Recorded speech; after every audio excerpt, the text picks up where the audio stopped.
Hello, everybody. Welcome to D4C Dental Brand's first podcast, D4C Connect. We're really excited to be putting this on, and I could not be more excited for our first podcast to be talking to Dr. Lisa Shilman.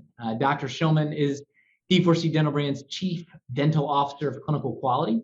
She's also the doctor owner of Dentistry for Children of Georgia, a large practice here in Metro Atlanta. Before kind of rising to those ranks, she started as a dentist working for Dentistry for Children of Georgia. And so very excited to talk to Dr. Shilman and to learn from her today kind of what was going through her mind when she started out as a young dentist, why she chose Dentistry for Children of Georgia, and then kind of talking about her career. And while we do that, how she, in her current role, helps attract young dentists and tenured dentists to come work for D4C Dental Brands here in Georgia. Dr. Shilman, welcome. Thanks, Andy. What a great introduction. I appreciate it. Andy and I have worked together for a few years, so I'm happy to be here and chat through this.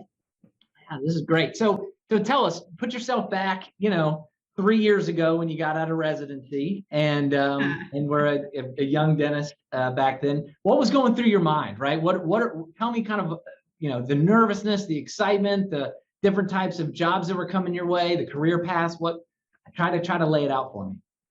You're very kind. It was a little bit more than 3 years ago that I finished residency, more like 10. But yeah, so coming out of residency, I had a little bit of experience under my belt, having worked for a year prior to starting residency. But I did my residency in New York, and I was finishing up thinking about where I'm going to live and what I'm going to do. And just by accident, this opportunity came up with Dentistry for Children. And I came to Atlanta and interviewed. It just happened to be that my husband had a business trip to Atlanta at the same time. So I thought, you know what, why don't we try it out? And so I had an interview. Our organization at that point had 12 offices in Atlanta. And I did have a few other interviews as well. What drew me to Dentistry for Children, there were a couple of things. Mainly, when I got to tour the offices, they were fantastic, child-friendly, really well-equipped. When I got to speak to some of the dentists that were currently working there, and actually a few of my classmates from NYU, where I went to dental school, were already working at D4C. So it was great for me to be able to talk to them.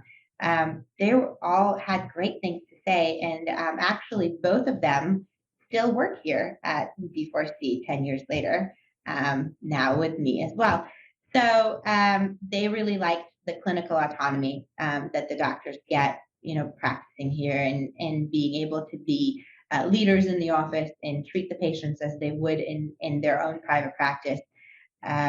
They really liked how well the staff were trained. So I was really looking forward to it. If anyone knows, assistants and staff in residency programs, you really look forward to assistance and how things run in a private practice. So I was looking forward to that. And so I settled on D4C. And of course, when I say settled, I don't mean settled, but I decided on D4C in Georgia. As soon as I finished my residency, we moved here to Atlanta. And I always knew if this wasn't the right fit, I wouldn't stay here. Kind of the world was my oyster. I could go anywhere. Nothing was holding me down. My family's up north. Another reason I liked Atlanta actually was for the ease of the airport and the travel. So that was nice. And so I started my career here really as a pediatric dentist. We had multiple locations, so I started out working in a few different offices. I really liked that because as a new dentist, I really was hoping to kind of be under someone's wing. And so I started out in a larger practice where there were 2 other dentists, and one general dentist seeing the older kids and one other pediatric dentist. So I could really bounce off ideas. I could really kind of get my feet wet prior to being completely on my own. So I really enjoyed that. And then eventually I did start working in a practice where I was the lead doctor and on my own. But it was great to have that initial experience of traveling to a few different larger locations. Yeah, very interesting. So take me back, because I'm imagining myself, and I should have introduced myself at the beginning. I'm Andy Lyness. I'm D4C Dental Brand's General Counsel and Chief Compliance Officer. So Dr. Shilman and I do have the privilege of working together on a lot of stuff, and I love the story about New York to Atlanta, and then Atlanta kind of to ownership to leadership within the organization. But I'm a young resident. I'm watching this podcast. You just said something that was very interesting to me, and something that I think would be very helpful, which is, talk to the dentist at the office where you're interviewing, right? That sounds like a really simple thing, but probably something not a lot of people do. What other kind of tips or tricks or things that you use when you are evaluating potential practices, in addition to kind of talking to obviously colleagues that you work with that might be been working here or other practices? But it sounds like when you were interviewing, you kind of, hey, what do you think about it here? What's it like to work here? Tell me about it. Any other tips like that, or things you did that others could use? So, it wasn't just the dentist that I chatted with. When I got tours of the practices, I wanted to talk to the office manager. I wanted to feel the culture of the office. I wanted to talk to the staff and see how experienced they are and how much they like working here. And it was all positive. So I think that's a big thing. When I spoke with before coming on, when I spoke with dentists that were currently working here, I asked a lot of questions to really make sure that I educate myself. One thing to think about that I thought about coming out of residency, most people in residency, we take calls. So we take emergency call after hours on the weekends. And so I was used to doing a lot of that. I wanted to know how much of that I would be doing, coming out. How many of my evenings and my weekends would be taken up being on call. That's important to know. And when you're in a very small practice, perhaps you're on call a lot more because you're seeing all of the patients yourself, or you and another practitioner. What I liked here is we had quite a few dentists already.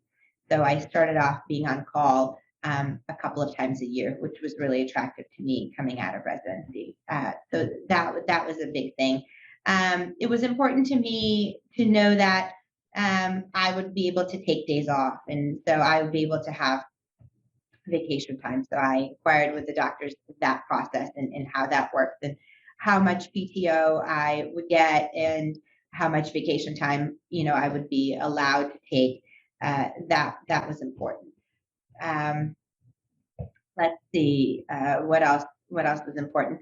So I wanted to know and asked about it, and was very satisfied with what we had at D4C.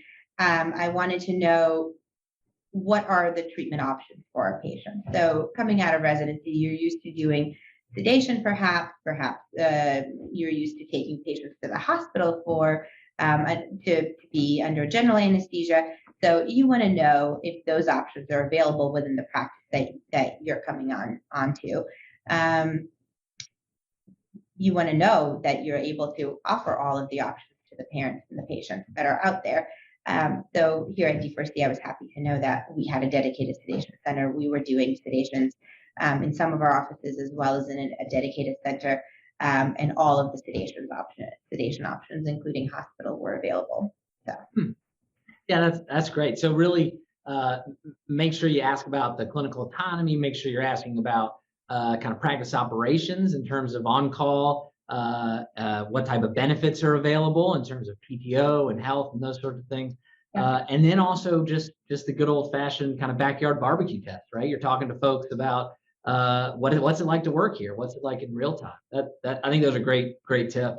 And a lot of doctors shared that they get together every few months for kind of informal meetings, and they have dinner and they chat. It was wonderful to know that even if I am working by myself in an office, that I still have so many colleagues to share this, work with and to be able to socialize as well after hours. So that was really nice. Me moving to Yeah. Atlanta, we didn't have any friends, so it was nice to know right away that I had a community of colleagues around me. Yeah. And it's interesting you say the kind of community of colleagues. You've touched on that a few different times, whether that was from being a young dentist, learning from them, to also being able to have that kind of social network built in at the office. And to me, and I don't put words in your mouth, but that goes in the pro working for a DSO, right? And sometimes I think in residency, I get the sense from talking to residents sometime that DSOs sometimes get a bad name, and sometimes residents are hesitant to want to work for a DSO. But it sounds like, and you just touched on one of them. Curious if there were others that you were kind of thinking about, either were thinking about or learned kind of when you got here, but advantages that a DSO can offer to a young dentist, that a private practice is not able to do. And I think community is one of them. You've already touched on that. Yes, absolutely. I think that's really important. Another thing that I would inquire is this truly a specialty group? So, you say you're a pediatric group, but what percentage of your doctors are real specialists? So, I knew coming on board that this was a true specialty group, that we had majority of pediatric dentists. I know now we're at over 85% specialists. We do have some general dentists helping us with the older kids, but we have orthodontists doing orthodontics. We have pediatric dentists doing pediatric dentistry, and I think that's really important.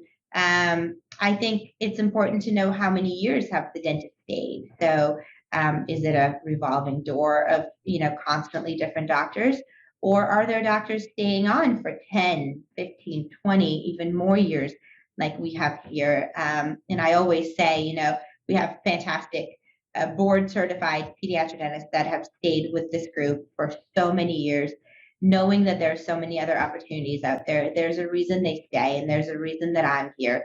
And that's because this is a great group to work for and to work with. And I think a large part of that, Dr. Shilman, is the quality focus of the organization, whether it's ours, and I think we're very proud of that, and I definitely want you to speak to that.